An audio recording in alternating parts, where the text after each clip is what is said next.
मोर प्रिय भाई और भौणी माने समस्त को प्रभु जीशुख्रीष्ट मधुर नाम आह्वान करुच्ची हालेलुया। विशेष करी गत दिन मानक आम देखिलु एशिया रे थिबा 7टी मंडलीर कथा हालेलुया। आम गत सप्ताह लाउदिकिया मंडलीर विषय शुणिलु। लाउदिकिया मंडली होची शेष मंडली थिला हालेलुया। ए शेष मंडली रे परमेश्वर से शेष मंडली को लाउदिकिया मंडली को परमेश्वर अनुजोग कले हालेलुया। अनुजोग कले मन परिवर्तन करने को कही से जदि मन परिवर्तन करिबो नाही ताहले परमेश्वर ताको कौन करिवे तांको मुख निर्गत खड्गरु तांको कौन करिवे उद्घार करिवे से अति शीघ्र मन परिवर्तन करिवार अछि। जदि करिबो नाही बोल कहले परमेश्वरंकर दंड से भगिबो हालेलुया। हेले ए 7टी मंडली अर्थात परमेश्वर दृष्टि रे ए 7 प्रकार मंडल थिबा ए 7 प्रकार लोक माने मन परिवर्तन करी परमेश्वर राज्यर उत्तराधिकारी होंतु बोली परमेश्वर इच्छा थिला हालेलुया। हेले ए 7 प्रकार लोक माने किए बोली कहले आमे देखिलु प्रथम मंडलीर नाम होची एपीसी मंडली हालेलुया। आ द्वितीय मंडलीर नाम होची स्वर्णा मंडली। आ तृतीय मंडल ना होची परगम। चतुर्थ मंडल ना होची तियोतिरा। पंचम मंडल ना होची सार्दी। षष्ठ मंडल ना होची फिलाडेल्फिया। आउ सप्तम मंडल ना होची लाउदिकिया हालेलुया। ए 7 प्रकार मंडलीर ना परमेश्वर गोटे आदर्श भाव नहीं छंती हालेलुया। पृथ्वी रे 7 प्रकार मंडल लोक माने थिबे। गोटे गोटे जुग रे गोटे गोटे प्रकार मंडल लोक माने वास करुथिले हालेलुया। हेले ये सप्त मंडली मध्य ए समस्त मिसले परमेश्वरंकर वधु कन्या हबो प्रेज द लॉर्ड।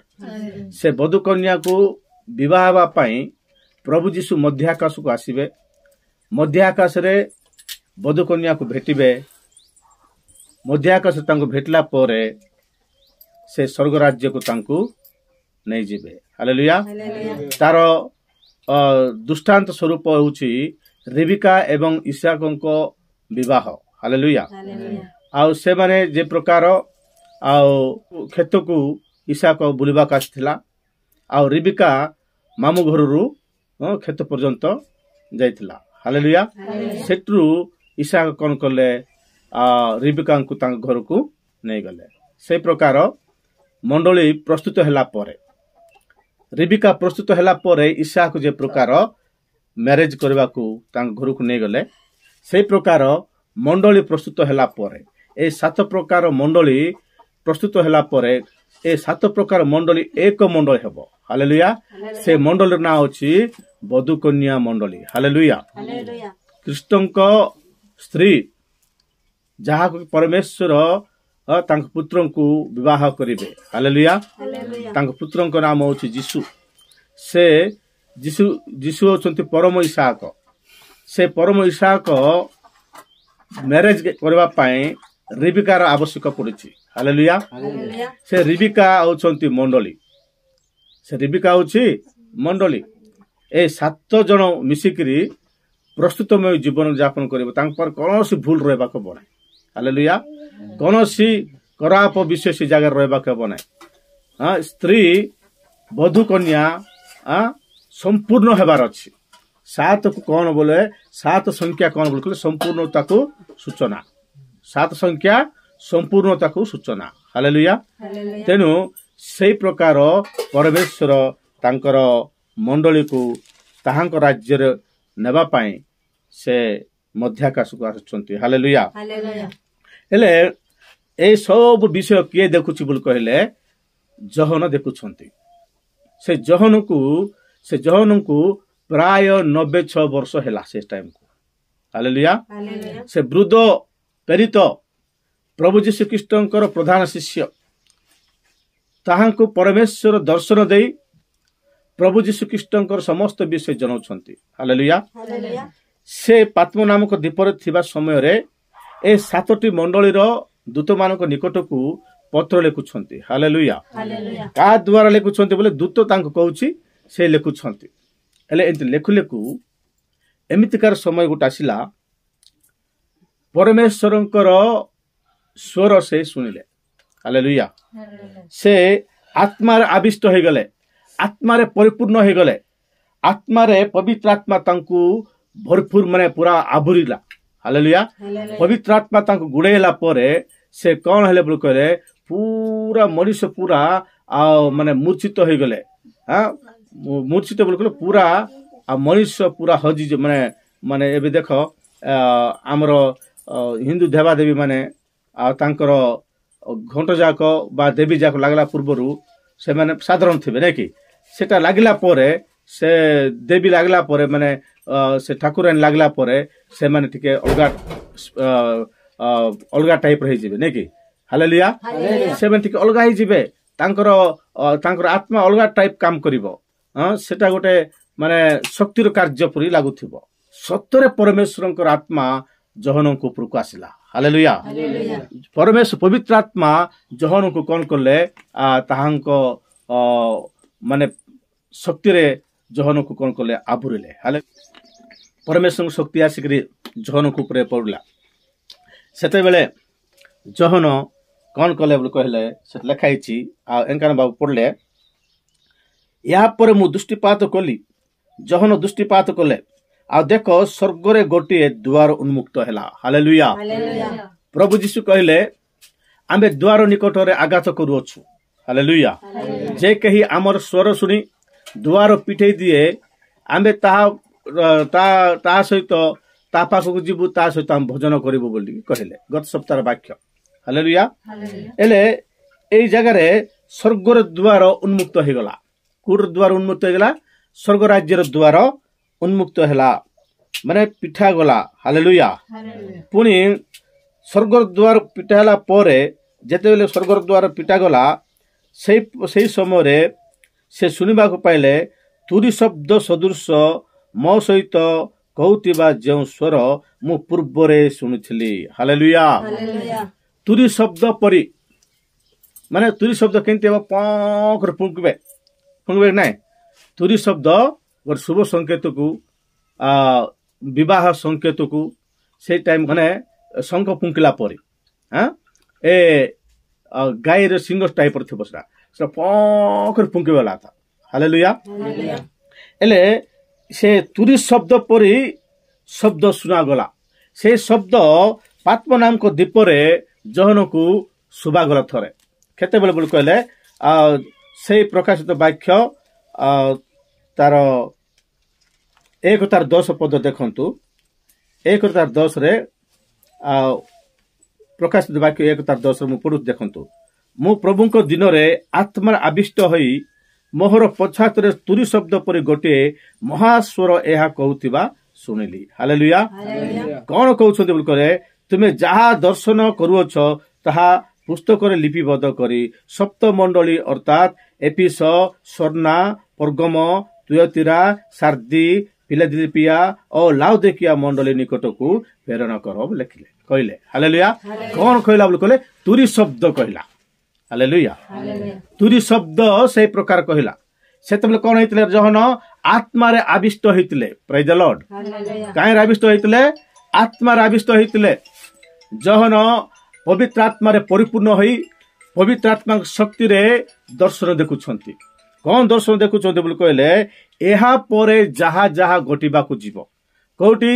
ସ୍ୱର୍ଗ, ମର୍ତ୍ତ୍ୟ, ପାତାଳରେ, ଏ ତ୍ରିପୁରରେ ଯାହା ଯାହା ଘଟିବାକୁ ଯିବ, ସେ ସମସ୍ତ ବିଷୟ ଜହନ କଣ କରୁଛନ୍ତି? ଦର୍ଶନ ମାଧ୍ୟମରେ ଦେଖୁଛନ୍ତି। ହାଲେଲୁୟା। ହାଲେଲୁୟା। ମୋର ପ୍ରିୟ ଲୋକମାନେ, ଧ୍ୟାନ ସହିତ ପ୍ରଭୁଙ୍କର ବାକ୍ୟ ଶୁଣନ୍ତୁ। ଏଇ ଜାଗାରେ ସ୍ୱର୍ଗ ରାଜ୍ୟର ଦ୍ୱାର ଖୋଲା ହେଲା ପରେ ପ୍ରକାଶିତ ବାକ୍ୟକୁ ନେଇକି ଆପଣ ମାନେ କାମ ଖେଳରେ ଶୁଣିଲେ ହେବ ନାହିଁ, ବୁଝିଲ କି? ଜାଗ୍ରତ କରି ଶୁଣିବାର ଅଛି। ପ୍ରଭୁଙ୍କର ବାକ୍ୟକୁ ଜାଗ୍ରତ କରି ଶୁଣିଲେ ପ୍ରକାଶିତ ବାକ୍ୟ ବୁଝିପାରିବ। ହାଲେଲୁୟା। ସ୍ୱର୍ଗ ରାଜ୍ୟର ଦ୍ୱାର ଉନ୍ମୁକ୍ତ ହେଲା ପରେ ଗୋଟେ ତୁରୀ ଶବ୍ଦ ଶୁଭାଗଲା ଆଉ ଥରେ। ସେ ତୁରୀ ଶବ୍ଦ ପୂର୍ବରେ ପାତ୍ମ ନାମକ ଦ୍ୱୀପରେ ଜହନ ଶୁଣିଥିଲେ। ହାଲେଲୁୟା। ହେଲେ ସେ ଜହନକୁ କଣ କୁହାଗଲା ବୋଲୁଥିଲେ ସେତେବେଳେ ଶୁଣ ଏବେ ଶୁଣ ଏପଟେ ଶୁଣ ସେତେବେଳେ ଜହନଙ୍କୁ ପବିତ୍ର ଆତ୍ମା କହିଲେ ତମେ ଯାହା ଯାହା ଦେଖିବ ସେ ସବୁ ଗୋଟିଏ ପୁସ୍ତକରେ ଲିପିବଦ୍ଧ କର, ଲିପିବଦ୍ଧ କରି ସପ୍ତ ମଣ୍ଡଳୀକୁ ତାହା ପଠାଅ ବୋଲି କହିଲେ। ହାଲେଲୁୟା। ପ୍ରଥମରେ ଏବେ ଦ୍ୱିତୀୟରେ ସେ ତୁରୀ ଶବ୍ଦ କଣ କହୁଛୁ ବୋଲି କହିଲେ ମୋ ସହିତ କଥା କହୁଥିବା ଯେଉଁ ସ୍ୱର ମୁଁ ପୂର୍ବରେ ଶୁଣୁଥିଲି ତାହା କହିଲା ଏଠାକୁ ଉଠି ଆସ। ହାଲେଲୁୟା।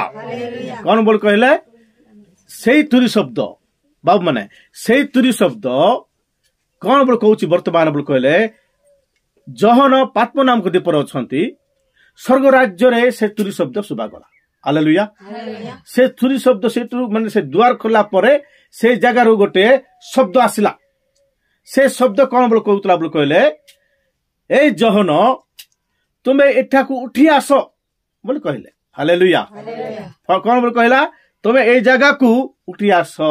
ଉଠି ଆସ ବୋଲି କହିଲେ ତଳରେ ବାବୁ ତଳରେ ଥିଲେ ସିନା ଉପରକୁ ଉଠିବ। ସତମିଛ ତଳରେ କିଏ ଅଛନ୍ତି? ଜହନ ଅଛନ୍ତି। ତଳେ କୋଉଠି?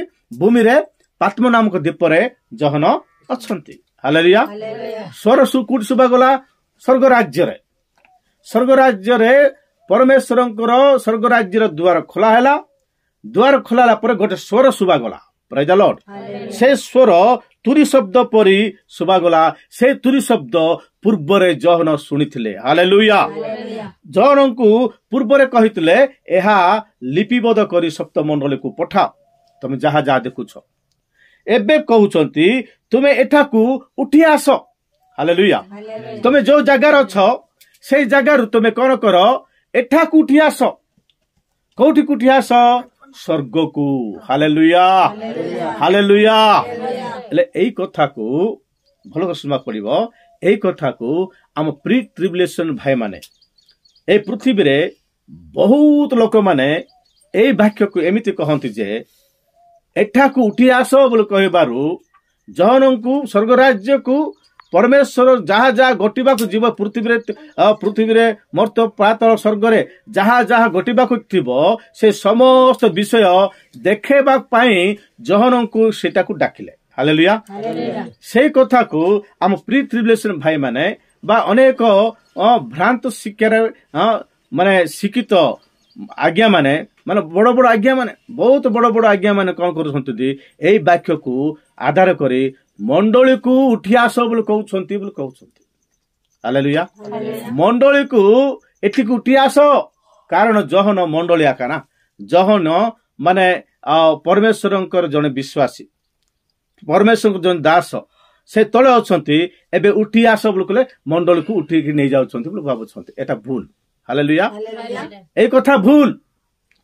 କଣ ପାଇଁ ବୋଲି କହିଲେ ପ୍ରକାଶିତ ବାକ୍ୟ 1 ପଦରୁ 22 ପଦ ପର୍ଯ୍ୟନ୍ତ ସମସ୍ତ ବିଷୟ ପରମେଶ୍ୱରଙ୍କ ଲୋକମାନଙ୍କ ପାଇଁ ଆକା। ହାଲେଲୁୟା। ପ୍ରକାଶିତ ବାକ୍ୟର 11 ପର୍ବ ତାର 15 ପଦରେ ମଣ୍ଡଳୀ ସପ୍ତ ତୁରୀ ଧ୍ୱନିରେ ଉପରକୁ ଉଠିବ। ହାଲେଲୁୟା।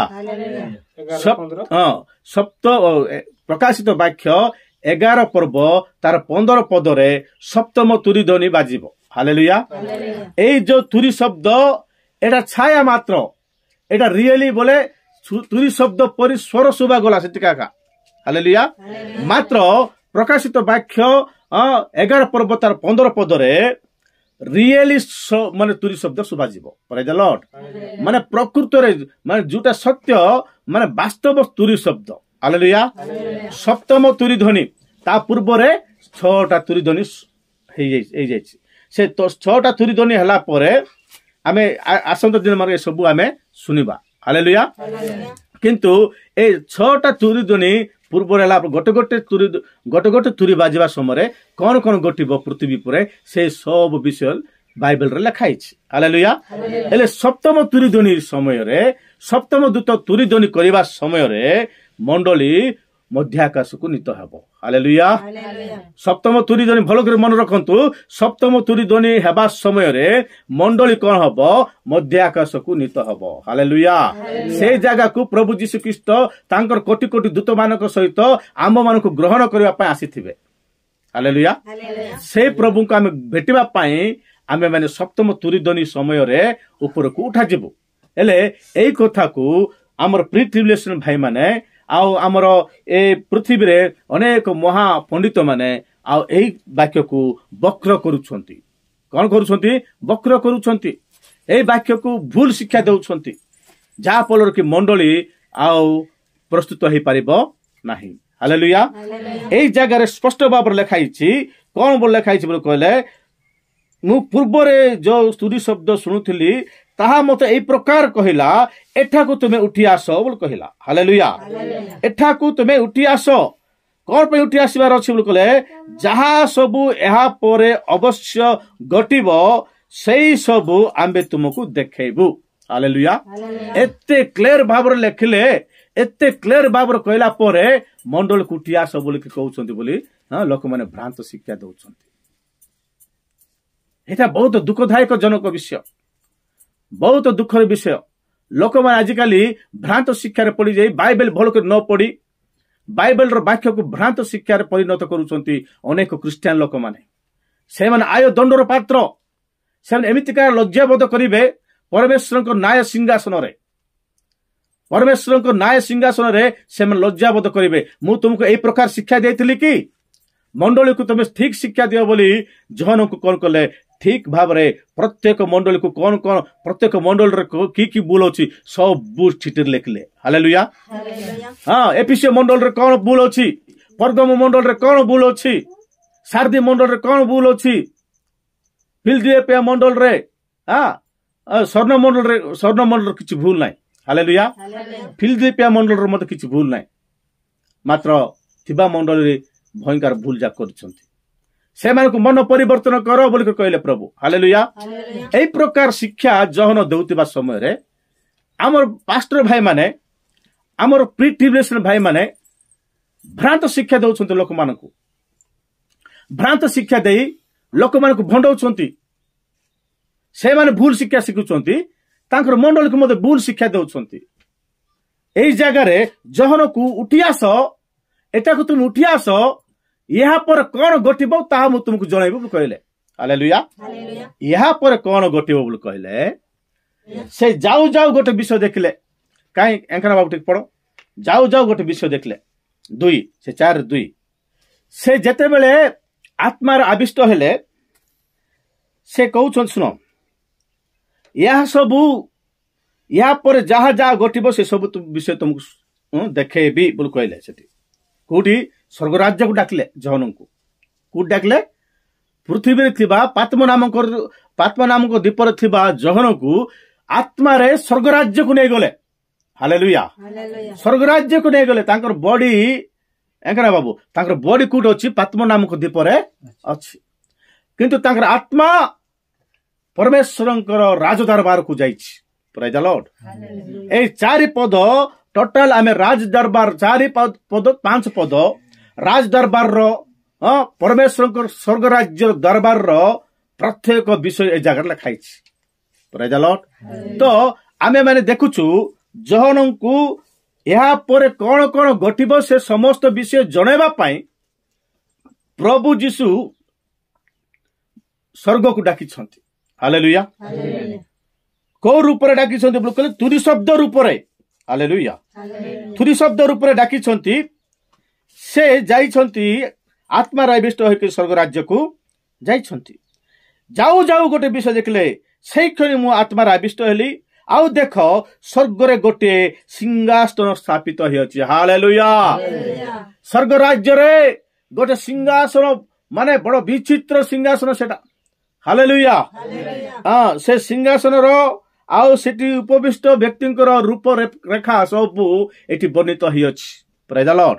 ପବିତ୍ର ଆତ୍ମା ଲେଖିଛନ୍ତି, ପବିତ୍ର ଆତ୍ମା ଜହନଙ୍କ ମାଧ୍ୟମରେ କହୁଛନ୍ତି। ଏ ଜାଗାରେ ସେ ଜହନ କହୁଛନ୍ତି, ମୁଁ ଯାଉ ଯାଉ ଦେଖୁ ଦେଖୁ ଏକ ଭୟଙ୍କର ମାନେ ସ୍ୱର୍ଗ ରାଜ୍ୟରେ ଗୋଟେ विराट बड़ सिंहासन स्थापित अछि हालेलुया पुणी मु सिंहासन उपरे जने उपविष्ट अछंती हालेलुया पुणी से सिंहासन उपरे जने कौन करछंती उपवेशन करिसंती हालेलुया से सिंहासन रे जो सिंहासन जहन देखिले से सिंहासन ऊपर जने बसिचंती पुणी हालेलुया के बसिचंती बोल कहले से लिखा हिची उपविष्ट व्यक्तिंकर रूप हीरा परी जिक जिक जिक जिक जिक जली जाउची हालेलुया हीरा परी मचकी जाउची सेटा भयंकर उज्जवल रे हीरा परी दुसुची ओ माणिक्य सदृश माणिक्य हीरा मोती माणिक्य बोली सेटा गोटे बहुमूल्य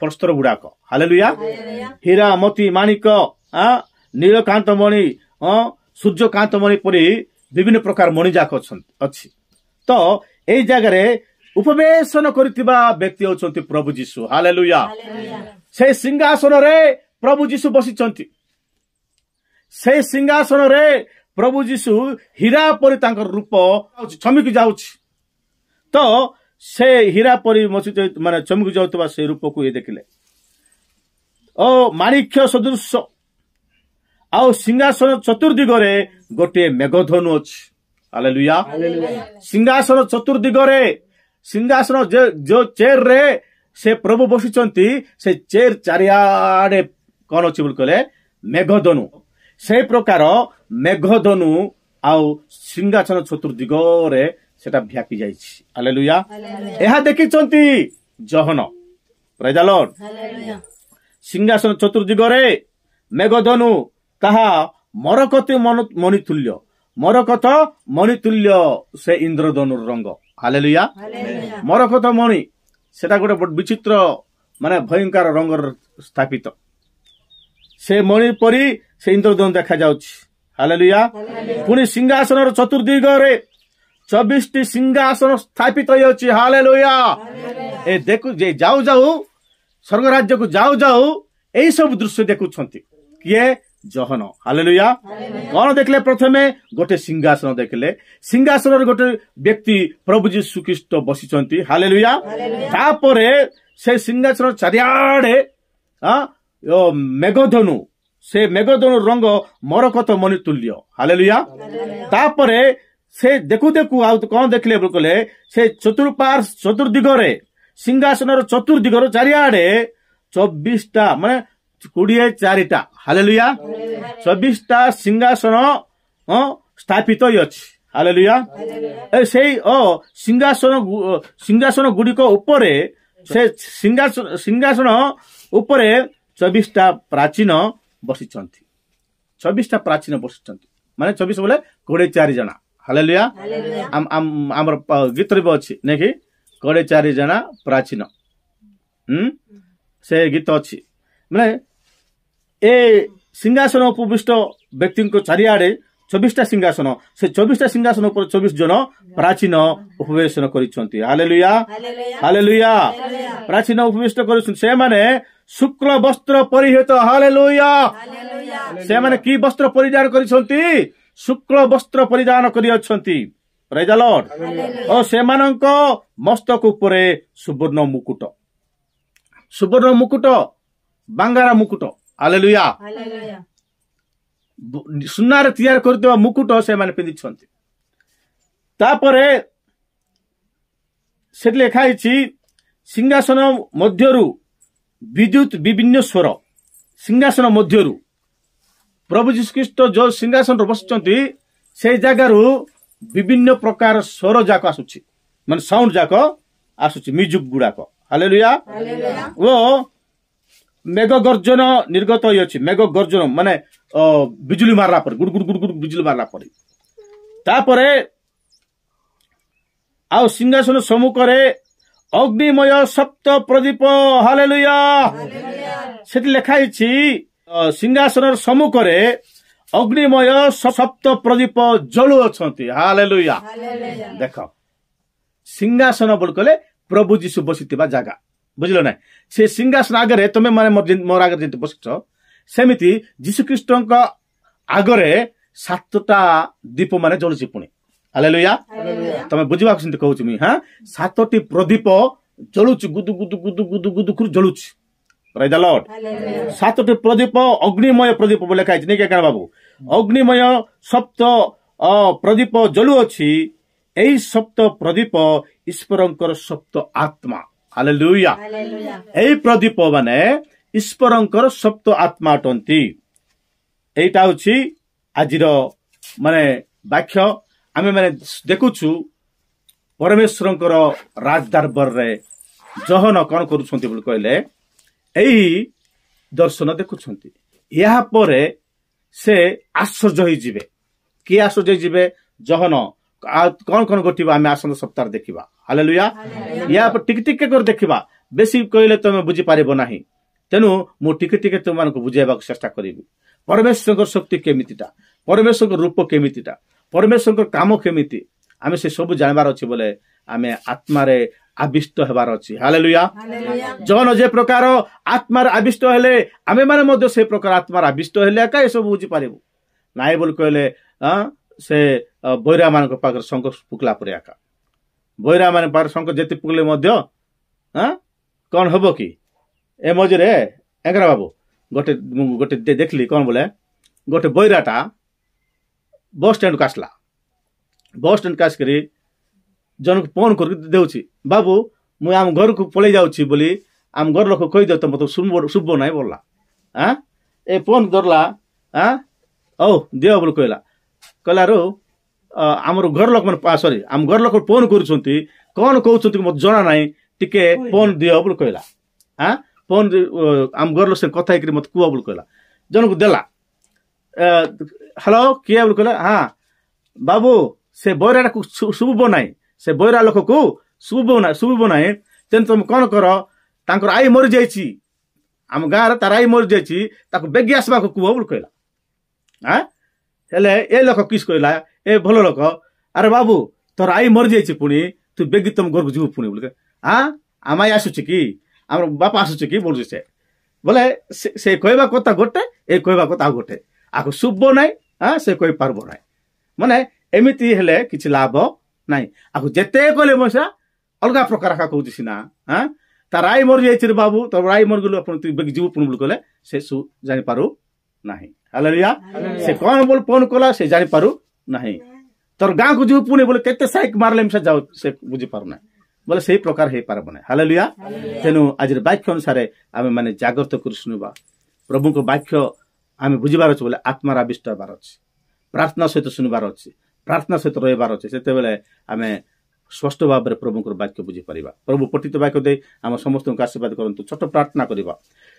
सर्वशक्तिमान जीवंत सदा प्रवास जपरा करते परमेश्वर हम तुमको धन्यवाद करूछु। आज वाक्य जे प्रकार तुम लोक मान जीवन में कार्यकारी हम से तुम पवित्र आत्मा शक्ति सामर्थ्य परमेश्वर से बुझी पारे एवं परमेश्वर प्रस्तुतमय जीवन यापन करेंगे तुम राज्य प्रस्तुत होगापाई तुम राज्य को अधिकार करने परमेश्वर से तुम आत्मा को शक्ति प्राप्त हे तुम साहाय्य कर महिमा गौरव प्रशंसा तुमको दे यीशु को नाम प्रार्थना कली प्रभु आमेन। हालेलुया।